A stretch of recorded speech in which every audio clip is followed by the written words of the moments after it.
সচেতন ব্যক্তির জন্য কিন্তু ইঙ্গিতগুলোই যথেষ্ট। একটু বুঝে নেন, সময় আসবে। আসতে বলবেন না, সময় আসবে। জোরে বলি ইনশাআল্লাহ। আলেমদের রক্ত বৃথা যাবে না, আলেমদের রক্ত বৃথা যাবে না, শহীদের রক্ত বৃথা যাবে না। শহীদ তিতুর এই বাংলাদেশ, বখতিয়ার উদ্দিন খলজির এই বাংলাদেশ, এই বাংলাদেশ হচ্ছে আলেমের বাংলাদেশ, খানজাহানের বাংলাদেশ, শাহজালালের বাংলাদেশ। এই দেশে ইসলামের বিরুদ্ধে কোন ষড়যন্ত্র টিকবে না, টিকবে না। সেই দিন ইসলামকে বিজয়ী করার জন্য যদি বুকের তাজা রক্ত সাহাবীদের মতো দিতে হয়, সবাইকে রাজি আছেন? সবাইকে রাজি আছেন? দিনের জন্য যদি জীবন দিতে হয়, দিনের জন্যই দেব, বুকের তাজা প্রাণ ঢেলে দিতে রাজি আছেন? কারা কারা হাত উঁচু করে দেখান মুসলমান।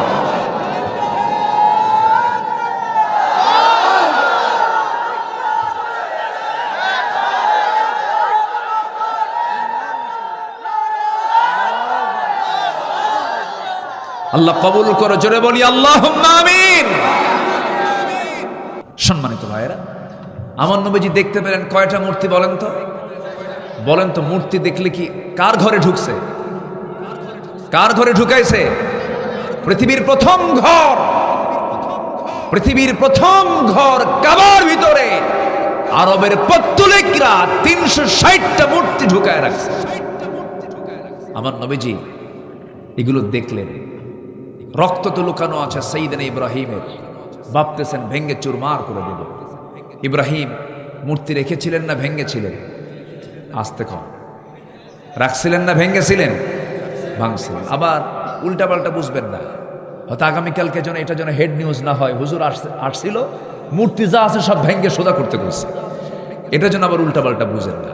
হিন্দু ভাইয়েরা মূর্তি বানাবে, তারা তাদের মন্দিরে তাদের উপাসনা করবে, আমাদের এতে কোনো হেডেক, মাথা ব্যথা নাই। তাদের ধর্ম তাদের কাছে, আমাদের ধর্ম আমাদের কাছে। তাদের কোনো মূর্তিকে আমাদের গালি দেওয়ারও দরকার নাই। কিন্তু কথা হচ্ছে, ধর্ম যার যার, উৎসব সবার, এখানে ঘটনা কিছু পেঁয়াজ খেয়েছে। আসতে খাবেন না, জোরে কোন ঠিক কিনা? এই জাতীয় কথা মানুষ বললে পরে তার ঈমান আছে না গেছে? ঈমান আছে না গেছে?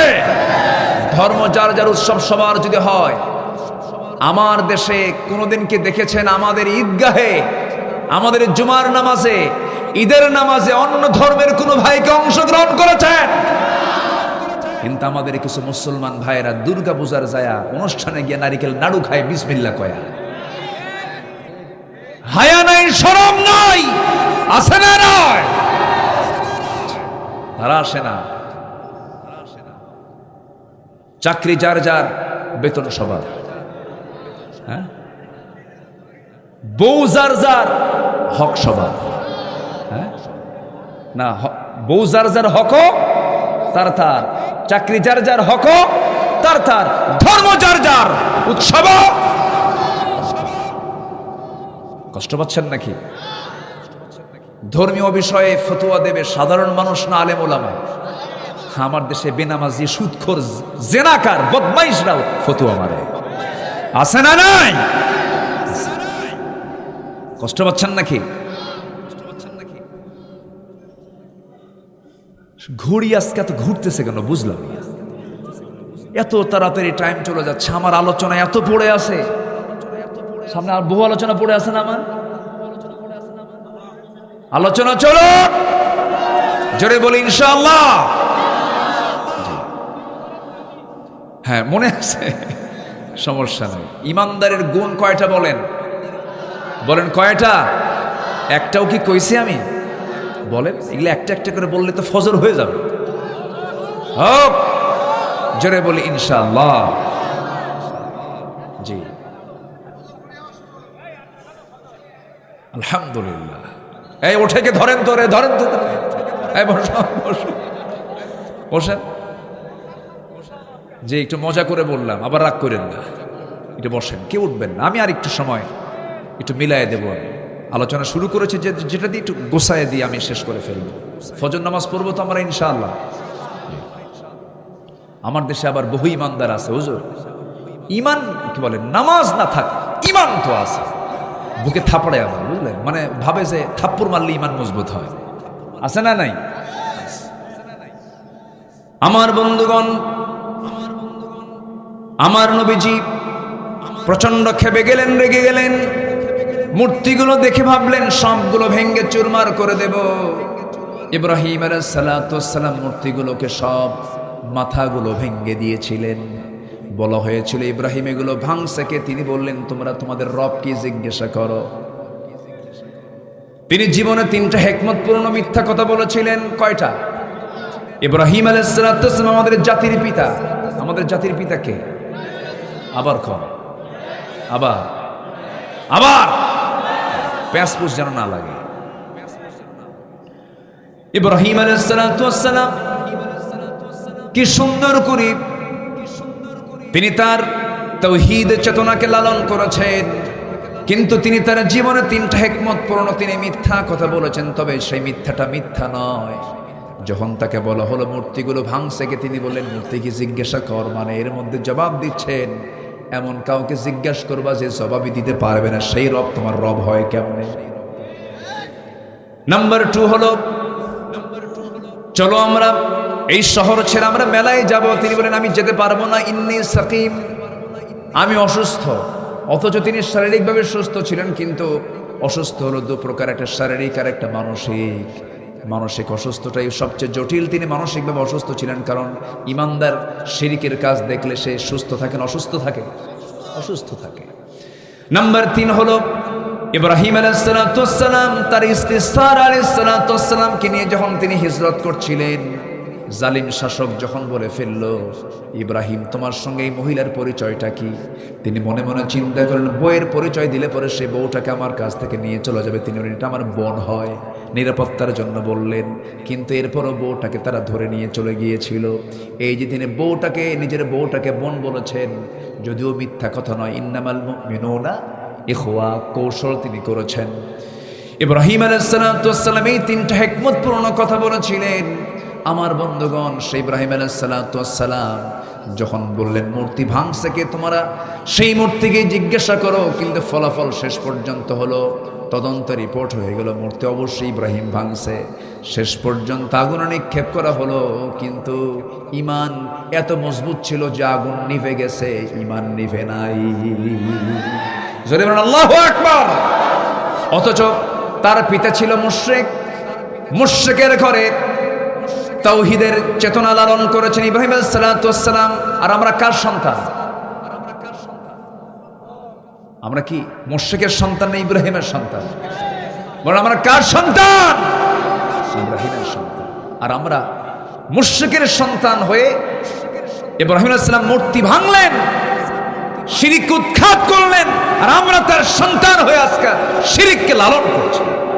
যেরকম নাউযুবিল্লাহ। এইদিকে আফসোস করে আল্লামা ইকবাল বলছেন উनको तहजीब ने हर बंद से आजाद किया, लाके काबे से सनम खाने में आबाद किया। নব্য যুগের সভ্যতা মোহে কেটে ফেললে সব বাঁধন, মসজিদ ছেড়ে মন্দিরে গিয়া বাসা বেঁধেছ হায় এখন। মসজিদ ভাল লাগে না, মন্দির ভালো লাগে, নামাজ ভালো লাগে না, গাজার আসর ভালো লাগে, আছে না নাই?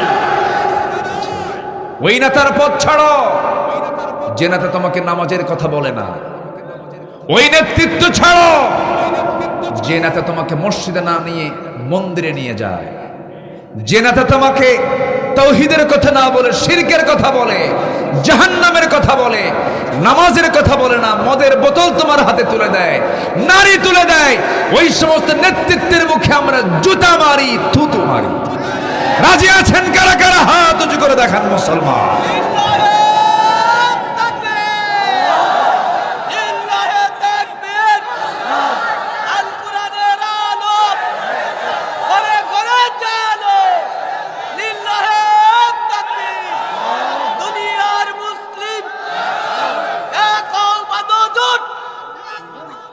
আল্লাহ কবুল করুন, জোরে বলি আমিন।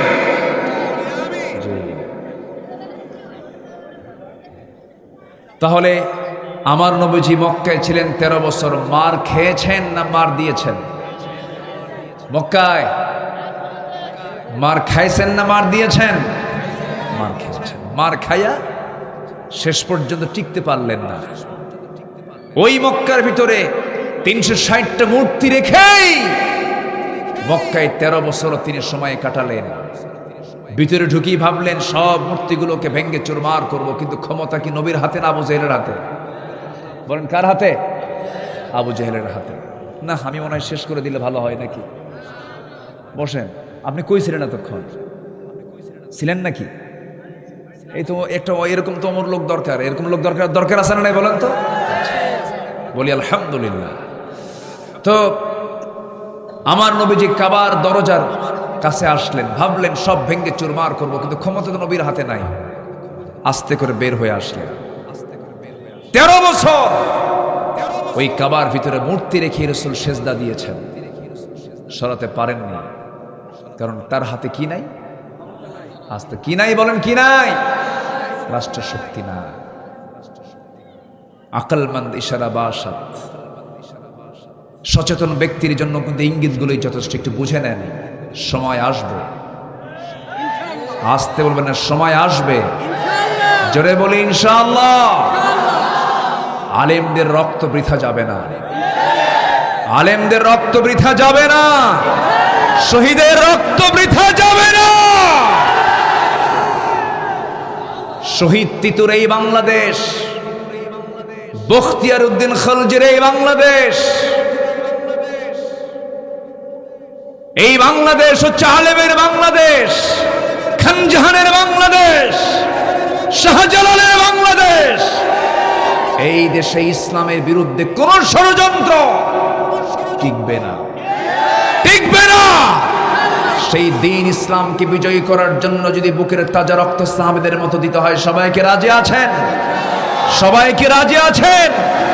দিনের জন্য যদি জীবন দিতে হয়, দিনের জন্যই দেব। বুকের তাজা প্রাণ ঢেলে দিতে রাজি আছেন? কারা কারা হাত উঁচু করে দেখান মুসলমান।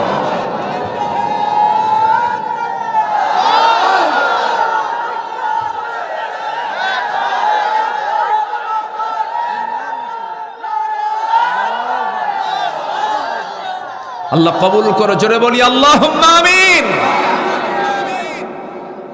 সম্মানিত ভাইয়েরা, আমার নবীজি যখন মক্কায় ছিলেন, নবীজির চোখের সামনে সাইয়েদনা ইয়াসির রাদিয়াল্লাহু আনহুকে ধরা হলো। ধরে নবীর চোখের সামনে রাসূল দেখতে পাচ্ছেন, 2 হাত বাঁধা হলো, 2 পা বাঁধা হলো, মারতে মারতে বেহুশ করে ফেলা হলো। আমার নবীজি এই দৃশ্য অবলোকন করছিলেন, কিন্তু ক্ষমতা নাই। আবু জেহেলরা রিমান্ডে নিয়ে শেষ পর্যন্ত কি করলো? ইয়াসির রাদিয়াল্লাহু আনহুর একটা পা একটা ঘোড়ার পায়ের সঙ্গে বেঁধে দিল, আরেকটা পা আরেকটা ঘোড়ার পায়ের সঙ্গে বেঁধে দিয়া 2 দিকে 2টা ঘোড়া চালায় দিল। মুরগির রানের মতো 2 টুকরা করে ইয়াসিরকে দুনিয়া থেকে বিদায় করে দেওয়া হলো। তার শাহাদতের রক্ত গড়া শেষ হতে না হতেই তার স্ত্রী সুমাইয়াকে ধরা হলো। সুমাইয়াকে ধরে নিয়া মারতে মারতে রক্তাক্ত করে ফেলে দিয়া আবু জেহেলরা করলো কি, হাতের মধ্যে তারা শক্ত একটা লোহার রড হাতের মধ্যে নিল, বল্লম হাতের মধ্যে নিয়ে তার কলিজা বরাবর মেরে দিল, মুখ দিয়ে ঢুকে পিঠ দিয়ে বের করে ফেললো। সুমাইয়া দুনিয়া থেকে বিদায় নিলেন। আমার নবীজি শুধু ক্ষমতা নাই, পাওয়ার নাই, দূর থেকে শুধু বললেন সবরান আলা ইয়াসির, সবরান আলা ইয়াসির ফাইন্না মাউইদাকুমুল জান্নাহ। ধৈর্য ধরো, ধৈর্য ধরো ইয়াসির পরিবার, তোমাদের জন্য আল্লাহর জান্নাতের ওয়াদা হয়ে গেছে। নবীজি আমার দোয়া করলেন। মক্কার মাটিতে রাসূল কি বলে, দলীয় নিবন্ধন বন্ধ করে দিল, দাওয়াতি কার্যক্রম বন্ধ করে দিল। কোন দাওয়াতি কাজ পর্যন্ত নবীজি করতে পারেন না। মক্কার মাটিতে সাহাবায়ে কেরাম ঘর থেকে বের হতে পারেন না। কে না জানেন ইতিহাসগুলো? সাইয়েদনা আবু বকরের মতো মানুষ। নামাজের হুকুম তখন ফরজ হয়ে গেছে। নবীজি মেরাজ থেকে 5 ওয়াক্ত নামাজ নিয়ে এসেছেন। কাবার চত্বরে দাঁড়ায়া সাইয়েদনা আবু বকর নামাজ শুরু করবেন। এমন সময় উতবা, শাইবা, মুগীরা সবগুলো এক জায়গায় হয়ে আমার নবীজির প্রিয় সাহাবী, আমার নবীর পরে এই পৃথিবীতে যে ব্যক্তির দাম সবচাইতে বেশি, নবীদের পরে যার নাম তিনি হচ্ছেন সাইয়েদনা আবু বকর সিদ্দিক রাদিয়াল্লাহু আনহু, তাকে টার্গেট করা হলো। উতবা করলো কি, থাপ্পড় মেরে জমিনে ফেলে দিয়া কাবার চত্বরে তাকে চিৎ করে শোয়া দিয়া, নাকের উপরে খরম পায়ের জুতা দিয়া পায়ে তার নাকে একটা চাপা দিল, একটা ডলা দিয়ে দিল। নাকটা মোচা হয়ে গেছে, ফিনকি দিয়ে রক্ত পড়া শুরু হয়ে গেছে, মারতে মারতে রক্তাক্ত করে ফেলা হলো। নবীর পাশে কেউ নাই, এই দিকে আবু বকরের পাশে কেউ নাই। সাইয়েদনা আবু বকর সিদ্দিক রাদিয়াল্লাহু আনহু সেন্সলেস হয়ে পড়ে থাকলেন। এমন সময় উতবা, শাইবা, মুগীরা সমস্ত কাফেররা মনে মনে চিন্তা করলো আবু বকর বুঝি মারা গেছে। কিছুক্ষণ পর সেন্সটা ফিরল। সেন্সটা ফেরার সঙ্গে সঙ্গে তিনি মনে মনে চিন্তা করলেন, আমাকে তো এরা মেরেই ফেলে দিয়েছিল, না জানি রাসূলকে তারা কি করবে জানি না। ওই জায়গা থেকে কোনো মতো সেন্সটা ফেরার সঙ্গে সঙ্গে নাকে হাত দিয়ে দৌড় মেরে নবীর দরজার কাছে এসে বলছেন, ইয়া রাসূলুল্লাহ, দরজা খুলুন। দরজা খোলার সঙ্গে সঙ্গে রাসূল তার চেহারার দিকে তাকায়া রাসূল অবাক হয়ে গেলেন, আবু বকর এই ঘটনা ঘটলো কেমনে হুজুর? সেজদা দিতে গেছে কাফেররা আমার নাকটা বোচা করে দিয়েছে। মক্কার হাওয়া ভালো না, মক্কার পরিবেশ ভালো না। ইয়া রাসূলুল্লাহ, আপনাকে তারা চোরা গুপ্ত হামলা করতে পারে, আপনি তাড়াতাড়ি বের হয়ে আসুন। রাসূলকে সেই জায়গা থেকে বের করে নিয়ে মক্কার বাইরের সাইডে চলে গেলেন। প্রচন্ড ক্ষুধা। রাসূল বলছেন, আবু বকর, যে পরিমাণ রক্তক্ষরণ হচ্ছে তোমার দেহ থেকে, না জানি তুমি মারা যাও কিনা, দেখি তো তোমার জন্য কোনো খাবার সংগ্রহ করা যায় কিনা। ওই মক্কার মরু অঞ্চলে খুঁজতে খুঁজতে তিনি মেষের পাল দেখলেন, পেলেন না। উটের পাল দেখলেন, পেলেন। একটা ছাগলের পাল দেখতে পেলেন। ছাগল পালের সামনে গিয়ে দেখেন একজন রাখাল সামনে দাঁড়ানো। নবীজি রাখালকে লক্ষ্য করে বলছেন, রাখাল, একটা ছাগি দেবে নাকি, কি করবেন? ছাগিটার দুধ দহন করব। সঙ্গে সঙ্গে সে রাখাল বলছেন, না না, দেওয়া যাবে না, কারণ এই ছাগলগুলোর মালিক তো আমি নই। আপনাকে যদি ছাগিটা যদি দুধ দহন করতে দেয়, আমানতের খেয়ানত হয়ে যাবে।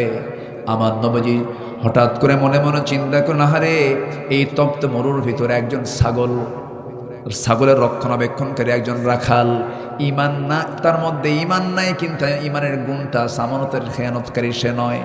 কি সুন্দর করে আমানতের কথা বলছি। সঙ্গে সঙ্গে তিনি বলছেন, ও রাখাল, তুমি আমাকে এমন একটা ছাগি দেবে যে ছাগিটার ওলানে এখনো দুধ আসে নাই, ছোট্ট ছাগি হলেও চলবে। রাখাল মনে মনে চিন্তা করে, লোকটা পাগল নাকি, ছোট্ট ছাগি দিয়ে কি করবে দেখি। ছোট্ট একটা ছাগি যখন নবীর হাতে যখন দিয়ে ফেললো, ওই রাখাল তোমার চিন্তাও করো না, এই হাতের মধ্যে এত বরকত আছে। নবীজি ছোট্ট ছাগিটা হাতের মধ্যে নিলেন, ওলানের মধ্যে নিলেন, হাতের মধ্যে নিয়ে দুই পায়ের মাঝখানে নিলেন, ওলানের ঠিক বরাবর তিনি দুটো হাত রাখলেন। রাখার সঙ্গে সঙ্গে রাসূল বিসমিল্লাহ বলে ফু দিলেন। ছোট্ট ছাগির গোটা ওলান জুড়ে দুধ পূর্ণ হয়ে গেল। নবীজি আমার রাখালকে বলেন, রাখাল, একটা বাটি আমাকে দাও, একটা পাত্র আমাকে দাও। একটা পাত্র যখন তার হাতে দেওয়া হলো, আমার নবীজি পাত্র হাতের মধ্যে নিয়ে দুধ দহন করলেন। দুধ দহন করতে করতে বাটিটা দুধ পূর্ণ হয়ে গেছে। রাসূল বলেন, আবু বকর, রক্তাক্ত হয়েছে সকালবেলা, এখন তুমি বরকতের দুধ পান করো। নবীজি তার হাতে যখন দিলেন, বিসমিল্লাহ বলে তিনি পান করা শুরু করলেন। এত দুধ পান করলেন যে তার পেটের চামড়া টাইট হয়ে গেছে, কিন্তু চুল পরিমাণ দুধ কমলো না। রাসূল বলছেন, আবু বকর, কেমন খাইছো? হুজুর, খাইলাম তো মজবুত মতো, কিন্তু আমার পেট ভরে গেল, কিন্তু বাটি থেকে দুধ আমি কমাতে পারছি না। রাসূল বললেন, তুমি দুধ কমাতে পারবে না, রাখালকে দিয়ে দাও। রাখালকে দেওয়া হলো। রাখাল যখন শুরু করলো, আর রাসূল বিসমিল্লাহ বলে দিলেন, সেও পান করা শুরু করলো। সেও তৃপ্তি ভরে দুধ পান করলো, কিন্তু বাটির দুধ, পাত্রের দুধ চুল পরিমাণ কমলো না। রাসূল বলছেন, শোনো আমার সাহাবী আবু বকর, এই জায়গায় যদি আরো আল্লাহর কিছু বান্দা থাকতো, তারাও সবাই মিলেই বাটির দুধ কমাতে পারতো না, যতক্ষণ আমি আমার ঠোঁটটাই বাটিতে না লাগাবো। আমার রাসূল সর্বশেষ করলেন কি, বাটিতে হাতের মধ্যে নিলেন, বিসমিল্লাহ বলে সেবন করলেন, দুধটা ফুরে গেল। এবার বলছেন, রাখাল, তোমার বাটি তোমার হাতে রাখো, তোমার ছাগলটাও তোমার হাতে রাখো, আমরা এখন রওনা দিলাম। আবু বকর, চলো চলে যাই। সঙ্গে সঙ্গে রাখালের চোখে পানি। রাসূল বলছেন, রাখাল, তোমার চোখে পানি কেন, কি হয়েছে? রাখাল বলছে, আমাকে আপনি রেখে যাচ্ছেন কেন? আপনি আমাকে সঙ্গে করে নিয়ে যান। রাসূল বলেন, তোমাকে সঙ্গে করে নিয়ে গেলে পরে ছাগলগুলো দেখবে কি তোমার আমানতের তো খেয়ানত হয়ে যাবে। তা তো সত্যি কথা, ঠিক আছে আপনি চলে যান, তবে শর্ত হলো আপনাকে যখন আমি সাগিটা দিলাম, সেই সাগি দেওয়ার সঙ্গে সঙ্গে আপনি ওলানে হাত দিলেন, কি যেন পড়লেন, ওলানটা দুধে ভরপুর হয়ে গেল, দুধটা আপনি দহন করলেন, বাটি পূর্ণ হয়ে গেল। আপনাকে আমি ছুটি দেব, তবে শর্ত হলো আপনাকে এই দোয়াটা আমাকে শিখিয়ে যেতে হবে। আপনি আমাকে এই দোয়াটা শিখায় দেন। নবীজি আমার মুস্কি হাসি মেরে বলছেন, ও রাখাল, তোমাকে যে আমি দোয়াটা শিখাবো, 1000বার দোয়া শিখায় কোনো লাভ হবে না, কারণ তোমার মধ্যে কি নাই? আসতে বলে কি নাই? আল্লাহ বলছেন কয়টা কাজ করো, মনে আছে আপনাদের? ভয়ও থাকবে না, চিন্তাও থাকবে না। কয়টা কাজ করো? আর ইমানের গুণ কয়টা? ইমানদারের গুণ কয়টা বলেন? 7টা গুণ। অনেকগুলো কথা পড়ে আছে। আমার নবীজি বললেন, ও রাখাল, 1000বার দোয়া পড়লেও কোনো কাজ হবে না, কারণ তোমার মধ্যে কি নাই? ইমান নাই। সঙ্গে সঙ্গে রাখাল বলতেছে, আপনারা চেহারা প্রমাণ করতেছে, আমি বহু নাম শুনেছি মক্কার মাটিতে আব্দুল্লাহর পুত্র মুহাম্মদ নামে আল্লাহর নবীর আগমন হয়েছে, আপনি মনে হয় সেই ব্যক্তি হবে। রাসূল মুস্কি হাসি মেরে বলছেন, রাখাল রে, বুঝতে ভুল করো নাই, দেখতে তুমি চিনতে ভুল করো নাই। সঙ্গে সঙ্গে হাতটা আগায় দিয়ে বলতেছে, আশহাদু আল্লা ইলাহা ইল্লাল্লাহু ওয়াহদাহু লা শারীকা লাহু ওয়া আশহাদু আন্না মুহাম্মাদান আবদুহু ওয়া রাসূলুহু। হেদায়েতের মালিককে, আসতে বলবেন না, হেদায়েতের মালিককে। ওই যে রাখাল কি রাসূল ওই জায়গা থেকে টেনে আনলেন, সেই রাখাল তো সাধারণ কোনো রাখাল নন। সেই রাখালের হাতে দুনিয়া থেকে বিদায় নিয়েছে এই উম্মতের জন্য ফেরাউন আবু জেহেল দুনিয়া থেকে তার হাতে বিদায় হয়েছে। আল্লাহু আকবার। সেই রাখালটার নাম হলো আব্দুল্লাহ ইবনে মাসউদ রাদিয়াল্লাহু তাআলা আনহু। আব্দুল্লাহ ইবনে মাসউদ রাদিয়াল্লাহু তাআলা আনহু, তার হাতেই আবু জেহেলের মতো এই উম্মতের যে ফেরাউন, আমার রাসূল বলেছেন এই উম্মতের ফেরাউনকে আবু জেহেল, এই লোকটা, এই নরাধমটা এই রাখালের হাতে দুনিয়া থেকে বিদায় হয়। সম্মানিত ভাইয়েরা, কথায় তো কথা বাড়ে, তো ওই লোকটার মূল্য বেড়ে গেছে, দাম বেড়ে গেছে কিসের কারণে বলেন তো? আসতে বলো না, কিসের কারণে? আমাদের 1 নম্বর গুণ অর্জন করতে হবে, কি বলেন তো? ঈমান। কিন্তু আমি যে ঈমানদার, ঈমানদারকে চেনার জন্য 7টা গুণ তার মধ্যে থাকতে হবে। ঈমানদার গুণ, ঈমানদারের সার্টিফিকেট নেবার জন্য তার মধ্যে অবশ্যই 7টা গুণাবলী থাকতে হবে। সেই 7টা গুণাবলী আল্লাহ রাব্বুল আলামিন সূরা মুমিনুনের শুরুতে বলছেন, যারা পারেন ঠোঁট মিলিয়ে বলেন, قد أفلح المؤمنون الذين هم في صلاتهم خاشعون والذين هم عن اللغو معرضون والذين هم للزكاة فاعلون والذين هم لفروجهم حافظون। এরপর আল্লাহ রাব্বুল আলামিন বলছেন, والذين هم لأماناتهم وعهدهم راعون والذين هم على صلواتهم يحافظون أولئك هم الوارثون الذين يرثون الفردوس هم فيها خالدون। জোরে বলুন আল্লাহু আকবার। আল্লাহ রাব্বুল আলামিন বলেন, ঈমানদাররা 7টা গুণ অর্জন করো। নাম্বার 1 হলো ঈমানদার নামাজি হবে না, বেনামাজি হবে। বলেন, নামাজি হবে। সে নামাজটা সে খুশুর সঙ্গে আদায় করবে, অনর্থক কথা জিহ্বা থেকে বের করবে না। নাম্বার 3, যাকাত ঠিক মতো আদায় করবে। নাম্বার 4, সে তার লজ্জাস্থানকে হেফাজত করবে। যুবকরা, নিজের চরিত্র ঠিক রাখার জন্য অবশ্যই নিজেকে কন্ট্রোল করার দরকার আছে না নাই? আসতে বলবেন না, আছে না নাই? বিবাহ পূর্ব কোনো প্রেম করা যাবে? আস্তে আস্তে কয়, বিবাহ পূর্ব কোনো প্রেম করা যাবে? আচ্ছা, বিয়ের আগে কি প্রেম হয় না জেনা হয়? বিয়ের পরে কি হয়? প্রেম হয়। কিন্তু আজকে বিয়ের আগে, আজকে সমাজে বিয়ের আগে কি হয়? প্রেম হয়ে যায়। বিয়ের আগে মেয়ে আছে, বাবা হাতের তালি দেয়, থাপড়ায় 32 দাঁত ওই বাপের ভাঙা দরকার।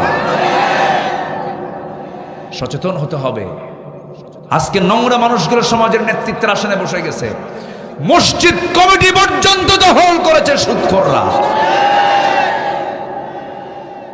কথা বলবো, কথা তো কেবল শুরু হচ্ছে আমার।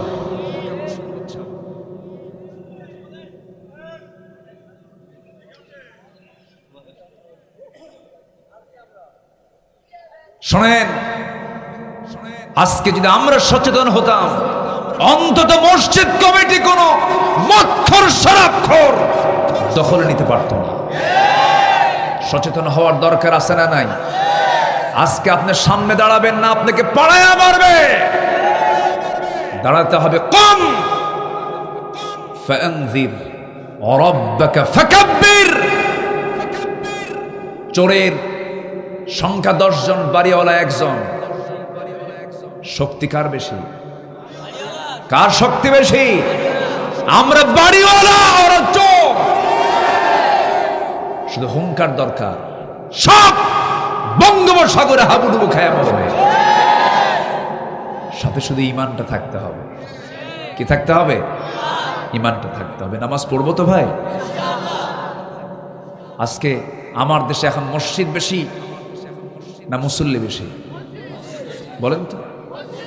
সেদিন এক মসজিদে ঢুকলাম ফজরের সময়, ঢুকে দেখি মোট 3 জন মুসল্লি, আমি সহ, আর বাকি 2 জন হলো ইমাম আর মুয়াজ্জিন আর আমি। মসজিদ টাইলস, এসি, মাইক টনটনা, কিন্তু মুসল্লির খবর নেই। আসল মুসল্লি জোহরের না ফজরের? বলেন বলেন বলেন।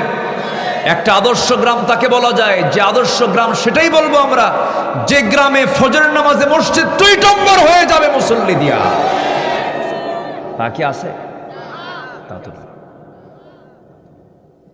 গ্রামের এই মাথায় একটা, মাঝখানে একটা, আর ওই মাথায় আরেকটা মসজিদ। আমি কি ভুল বলতেছি? মুসল্লি নাই। মসজিদ বেশি দরকার না মুসল্লি বেশি দরকার?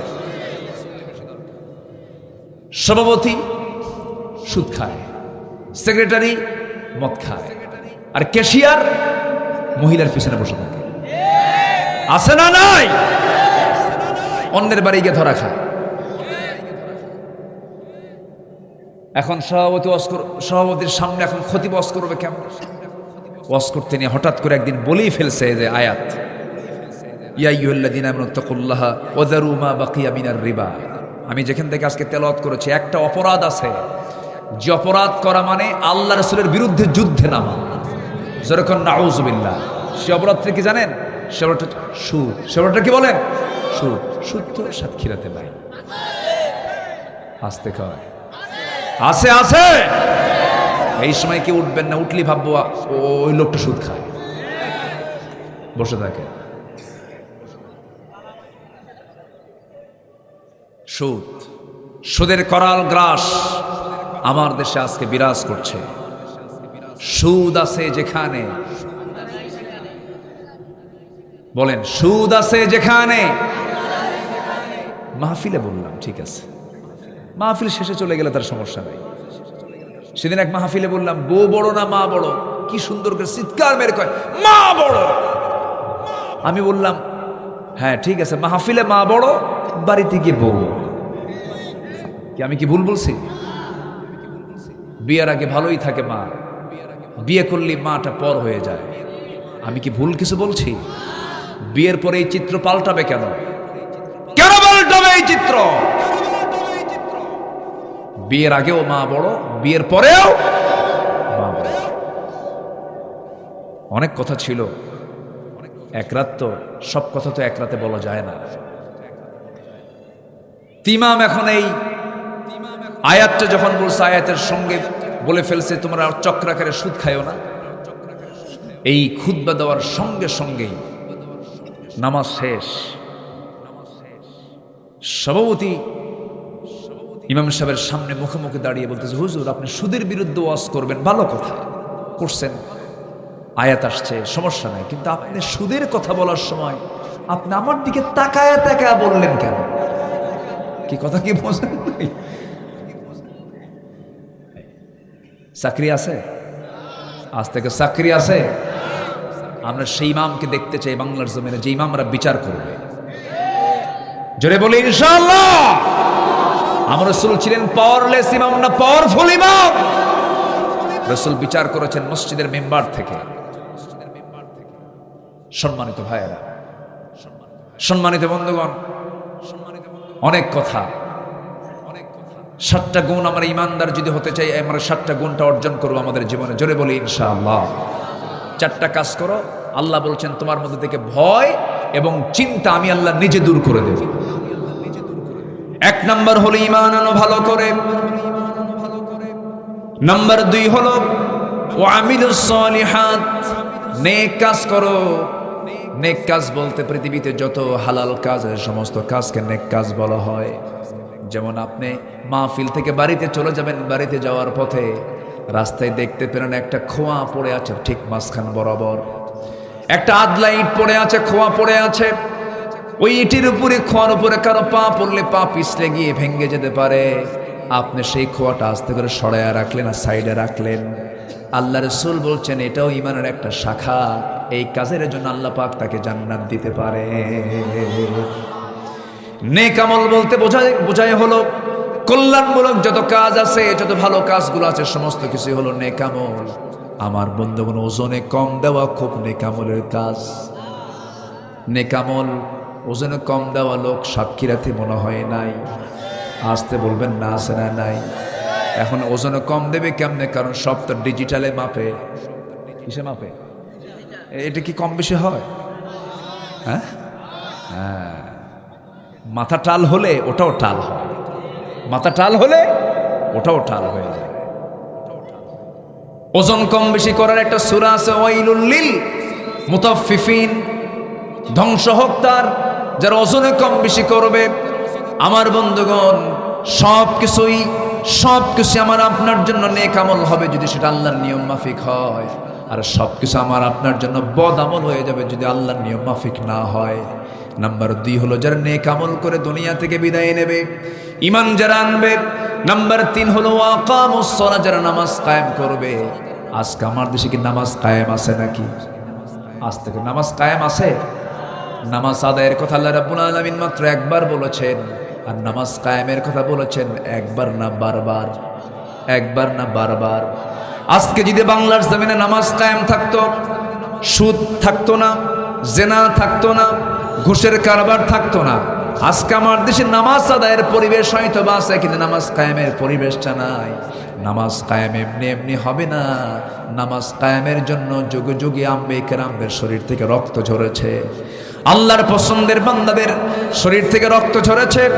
দিন কায়েমের জন্য হাসতে হাসতে ফাঁসির মঞ্চে যেতে হয়েছে মুসলমান। সেই দিন কায়েমের জন্য, নামাজ কায়েমের জন্য আমরাও কি জানমাল দিতে রাজি আছি নাকি? আসতে বলবেন না, রাজি কি সবাই আছেন? সবাই কি রাজি আছেন? আল্লাহ জান্নাত দিতে রাজি আছেন। আল্লাহু আকবার বলেন, জোরে বলি আল্লাহু আকবার। নামাজ এমনি কায়েম হয় নাই, দিন এমনি কায়েম হয় নাই। আমার নবীজি এই দিন কায়েমের সংগ্রাম করতে গিয়ে নবীজির দেহ থেকে রক্ত ঝরেছে, নবীজির পবিত্র দেহ থেকে দাঁত ভেঙে গেছে। উহুদের ময়দানে যুদ্ধ করতে গিয়ে আমার নবীজি হেলমেট পরেছেন, যুদ্ধের ময়দানে দাঁড়ায় আছেন। এমন সময় এক কাফের দূর থেকে নবীজির মুখ বরাবর লক্ষ্য করে একটা পাথর মেরে দিয়েছে, সামনের 2টা দাঁত ভেঙে গেছে।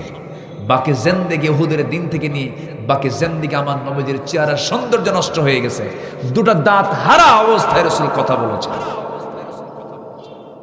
উহুদের দাঁত চলে গেছে, কোমরে খন্দকের ময়দানে কোদাল মারতে মারতে কোমর চলে গেছে। দিন কায়েম করতে গিয়ে নবীজির কোমর ভেঙেছে, দাঁত ভেঙেছে। উহুদের ময়দানে আমার রাসূলকে টার্গেট করে দুনিয়া থেকে বিদায় করার জন্য কত ষড়যন্ত্র করেছে। আমার নবীজির কপালের মধ্যে লোহা ঢুকেছে, গালের মধ্যে শিরস্ত্রাণের লোহা বিদ্ধ হয়েছে, আমার নবীজির শরীর থেকে রক্ত ঝরেছে। এত কষ্ট করেছেন আমার নবীজি উহুদ যুদ্ধের ময়দানে। সবাই জানতে পেরেছে রাসূল বুঝি দুনিয়া থেকে বিদায় নিয়েছেন, নবীজি বেঁচে নাই। এই সংবাদ চতুর্দিকে ছড়িয়ে পড়েছে। যুদ্ধের ময়দানে ৭০ জন সাহাবী শাহাদাত বরণ করেছেন। আমার নবীজি শেষ পর্যন্ত হাইয়ান মাজরুহান, আহত অবস্থায় বেঁচে ছিলেন। নবীজির মাথায় ব্যান্ডেজ লাগানো, নবীজির দাঁত ভাঙ্গা। আমার নবীজির সঙ্গে সঙ্গে সংবাদ পেলেন তার চাচা আমির হামজা দুনিয়া থেকে বিদায় হয়েছে। লাশের সামনে গিয়ে দাঁড়ায় দেখেন তার আপন চাচার দুই চোখটা নাই, কান দুইটা নাই, নাকটা তুলে নিয়েছে, হাত দুইটা কেটে ফেলেছে, পা দুইটা কেটে ফেলেছে। রাসূল বলেন, সাহাবীরা দেখো আমার চাচার লাশের দিকে তাকায় দেখো, বুকটা চিরে কলিজা পর্যন্ত বের করে নিয়েছে। ও আমার ভাই, ও আমার সাহাবীরা, আমার এই চাচা যে দিন প্রতিষ্ঠার জন্য যে ত্যাগ স্বীকার করলো, তোমরা বেশি দিন অপেক্ষা করো না, এই জমিনেই আল্লাহর দিন কায়েম হয়ে যাবে। যেরকম সুবহানাল্লাহ। আমার নবীজি বলেন, সাহাবীরা আমার চাচা আমির হামজার লাশ এবং আমার প্রিয় সাহাবী আব্দুল্লাহ বিন জাহাশের লাশ এক কবরে দাফন করে দাও। কারণ আমার সাহাবী আব্দুল্লাহ বিন জাহাশের লাশের যে অবস্থা, আমার চাচার লাশের সে অবস্থা, নাক কাটা কান কাটা অবস্থায় সেদিন তারা আল্লাহর সামনে হাজির হবে। আল্লাহ বলবেন, ও আব্দুল্লাহ, আল্লাহ বলেন, ও আমির হামজা, ফিমা যদি আনফু, তোমার নাক কেন কাটা? ও উদুনুক, তোমার কান কেন কাটা? ওই সময় আমার এই চাচা, আমার এই সাহাবী আব্দুল্লাহ আল্লাহর সামনে দাঁড়িয়ে বলবে, আল্লাহ আমার নাক কেটেছে, আমার চোখ তুলে নিয়েছে তোমার জমিনের দিন কায়েমের সংগ্রাম করার জন্য। আল্লাহ সেই দিন বলবেন, ও আব্দুল্লাহ, ও আমির হামজা, আজকে তোদের কোনো বিচার করব না, আজকে তোদেরকে সোজা জান্নাত দিয়ে দিলাম। জোরে কোন সুবহানাল্লাহ। আমার বন্ধুগণ, নামাজ কায়েমের সংগ্রাম করব আমরা। নাম্বার 4 হলো যাকাত যারা আদায় করবে, এই 4টা কাজ যারা করবে, আল্লাহ রাব্বুল আলামিন বলছেন, আল্লাহ রাব্বুল আলামিন দুটো অফার দিয়েছেন। এক নম্বর অফার হলো লাহুম আজরুহুম ইনদা রাব্বিহিম, আল্লাহ বলছেন তাদের জন্য আমি আল্লাহ সীমাহীন পুরস্কার রেখে দিয়েছি। জোরে বলুন সুবহানাল্লাহ। নাম্বার 2 হলো ওই সমস্ত বান্দার জন্য দুনিয়াতে এবং আখিরাতেও কোনো চিন্তা নাই, কোনো ভয় নাই। জোরে বলি সুবহানাল্লাহ। আল্লাহ তুমি এই আয়াতের অনুকূলে আমাদের জীবনকে সাজানোর তৌফিক দাও। জোরে বলি আমিন। অনেক রাত করে ফেলেছি, অনেক কষ্ট দিয়ে ফেললাম, তাই না? আপনাদের অনেক কষ্ট পেয়েছেন মনে হয় আপনারা। অনেক রাত হয়েছে, একটা ক্রস একটা পার করেছি আমরা অলরেডি। যতটুকু হয়েছে আমরা বলে ফেলি আলহামদুলিল্লাহ। জোরে বলি আলহামদুলিল্লাহ। আগামীকালকে আমার মাহফিল আছে কোথাও, জানো না? চুপড়িয়া। চুপড়িয়া ও চাবি শুনবেন? আগ্রহ আছে, কিন্তু আজকে আর কখন শুনবেন বলেন? আরও তো 1 ঘন্টার মতো সময় লেগে যাবে তাহলে আমার মনে হয়। আচ্ছা আচ্ছা, একটু বসেন। আগামীকালকে চুপড়ি না, চুপড়িতে মাহফিল আছে, আমরা যদি পারি সেখানেও যাব। জোরে বলি ইনশাআল্লাহ। আগামীকালকেও আমি কমিটিকে বলবো, আগামীকালকের কমিটিকে তারা যেন একটু আগে ভাগে উঠায় দিলে মাহফিলের সৌন্দর্য রক্ষা হয়। এই যে কিছু লোক যে যাওয়া আসা করলেন, এটা কিন্তু মূলত টাইমিংয়ের কারণে। কালকে অফিস আছে, অনেকের কাজ আছে, ঘুম তো যা হয়েছে আমরা বলে ফেলি আলহামদুলিল্লাহ। যে নামাজের মতো করে বসি, আমরা একটু নামাজের মতো করে বসি, সবাই বলে সুবহানাকাল্লাহুম্মা ওয়া বিহামদিকা আশহাদু আল্লা ইলাহা ইল্লা আনতা আস্তাগফিরুকা ওয়া আতুবু ইলাইকা। চিৎকার মেরে বলি, ইয়া আল্লাহ, আমার জীবনের সাগীরা কবীরা, ছোট বড় সব গুনাহ তুমি আল্লাহ মাফ করে দাও। জোরে বলি ইয়া রব্বাল আলামিন, ইয়া রব্বাল আলামিন। আমাদের চেয়ারম্যান মহোদয় কোথায়? চেয়ারম্যান সাহেব কোথায়? উনি ব্যস্ত আছেন মনে হয়। যা আসুন আমরা দোয়া করি। আপনি দোয়া করে দেন, আপনি দোয়া করেন।